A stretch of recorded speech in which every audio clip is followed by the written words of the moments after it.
The best thing I've done in the last couple of years was deep dive into fields that I had no qualifications to be in, but an immense curiosity and longing to understand the network.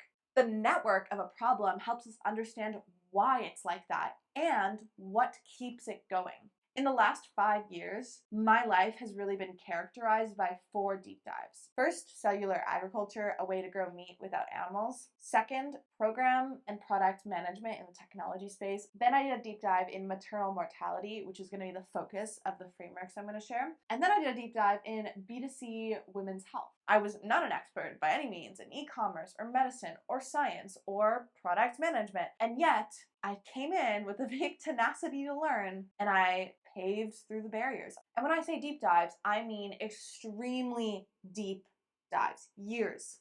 Not just going on the New York Times, reading a couple of op-eds, and suddenly having a huge opinion on the economics of space travel or abortion rights.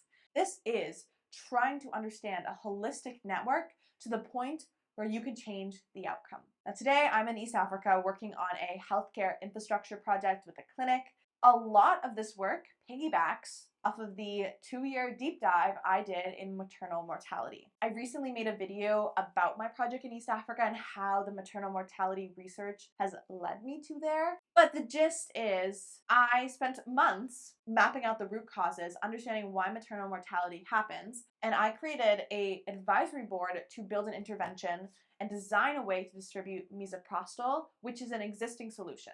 It's nothing I invented. It is a drug that has been known to support reducing maternal mortality, specifically bleeding after birth, for years, and it's just not in a lot of places. It is not an innovation problem, it is a distribution problem. We designed many assets, including a pictorial medical curriculum to teach traditional birth attendants, those who are often illiterate and don't have formal medical education. And then we worked with a local distributor, the government, a nonprofit, to form a triangle for the distribution of this amazing low-cost intervention. For the rest of this video, I wanted to share the frameworks that I used within this project that I will also be using in future projects, including a deep dive I'm doing right now. First, the algorithm. I learned about a problem, hated the numbers that had to do with it. From there, I started asking the hard questions, which is when you ask why more and more and more and more and more than anyone's ever asked before. From the root cause analysis, you start to get a hunch. That hunch you start to validate with other people, and you realize maybe some tweaking, but there could be something to do. And you keep iterating, like when you have a snowball and you keep rolling it in the snow, it just gets bigger and bigger and bigger, but you have to start with that ball. The next framework is multi-axis thinking. Oftentimes, we look at things one-dimensionally. Classic example is someone left or on the right political spectrum. That will often only give you one side of the story. It also creates a terrible oversimplification for how the world actually works. My rule of thumb has been to have at least 2 sides to my graph. In the case of maternal mortality, I found it really helpful to look at the causes of death and then the evolution. And in particular, I like to use the 3 delay model, and it's a way of thinking about the chain of events that leads to maternal mortality. Starting off with those 2 things is so helpful because you're not just thinking about people bleeding, you're thinking about people bleeding because they didn't even think to go to a health facility. 80-20, Pareto principle, thinking about what are the 20% of the things that give you 80% of the results. So we can start by reducing 80% of maternal deaths rather than just 100% of maternal deaths, because often those last few percentages are really rare procedures or super expensive medications, and that is still important and should eventually be addressed. But let's start with essentially the foundations. Another element that's similar is the Eisenhower Matrix, which is a prioritization matrix that looks at importance and urgence. Prioritization frameworks in general are super helpful because often there is more to do than you can do. I think if I was diving into a new field like tuberculosis or HIV and malaria, I would really consider using the Eisenhower Matrix to map out existing solutions. The next one is for my chemistry degree, and that is thinking about the limiting reagent. What is the ingredient that determines the total yield? For example, if it takes 1 apple to make an apple tart, and I have 5 apples, I can make up to 5 tarts, given that I have plethora of the rest of the materials. This is a very useful way of thinking, especially in consequential processes, The next is an essay that I strongly encourage anyone who wants to do a deep dive to read. It's called The Seductive Reduction of Other People's Problems. By far, my favorite part is the quote, "Don't go because you fell in love with the simplicity.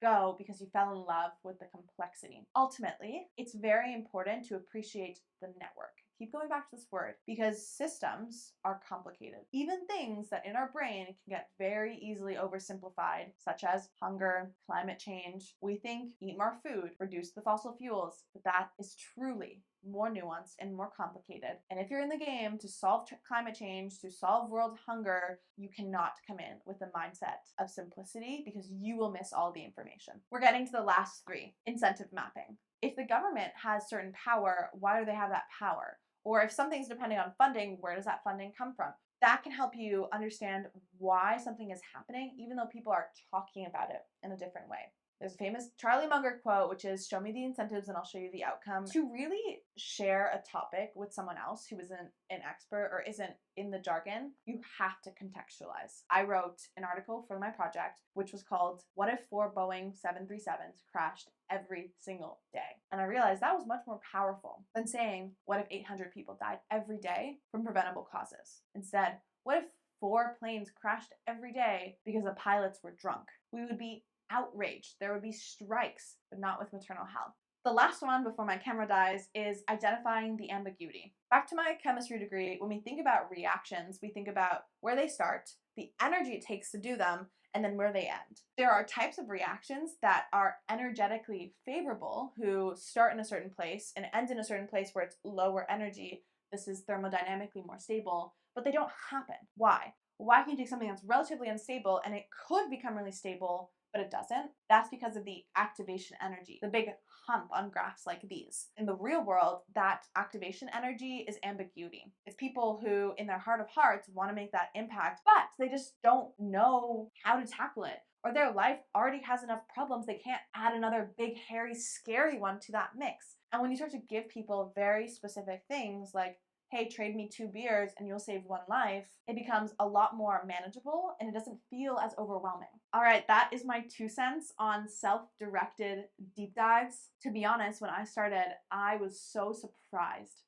by how much momentum my curiosity brought me. However, it was only after I started really diving into these industries and tackling my own lack of expertise that I realized it is an asset to be a curious, determined person. Our world lacks people who want to change the status quo. Not just talk about it, not just protest, not just make these big sweeping statements, but people who, within the nuance, within the complexity of these networks, actually want to build a better world. So I'm going to go back to my deep dive, spatial renovation for healthcare. But I wish you the best of luck. Stay curious.